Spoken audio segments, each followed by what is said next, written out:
High, welcome back to a mini vlog. তো আজকে সকাল সকাল উঠে আমি রেডি হয়ে নিয়েছি।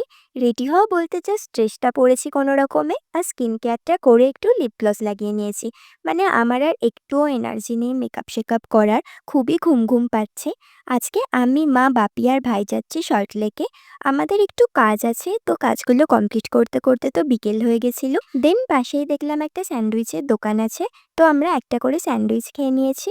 আর এরই মাঝে চলে আসলো বৃষ্টি। তো আমার হঠাৎ করে চা খেতে ইচ্ছে হচ্ছিল। বাইরে যেহেতু বৃষ্টি হচ্ছে, তো ভাবলাম ১ কাপ করে চা খেয়ে তারপর ফিরবো। এরকম চা খাওয়ার ইচ্ছে সাধারণত আমার হয় না, বাট চায়ের দোকানটা দেখে আমার একটু ইচ্ছে হলো। তারপর চাটা খেয়ে গেলাম এই ক্যাফেটাতে ডিনার করতে। তখন তো প্রায় 9:30 বেজে গেছিল। আমি আগেও ২ বার এসেছিলাম এই ক্যাফেটায়। এনিওয়ে আমরা খাবার অর্ডার করলাম। বাপি নিয়েছিল স্টিম মোমো, আমি আর মা নিয়েছিলাম বাটার নান আর স্পাইসি কড়াই চিকেন। সন্দীপ কাকু আর ভাই নিয়েছিল চিকেন আবাদি বিরিয়ানি।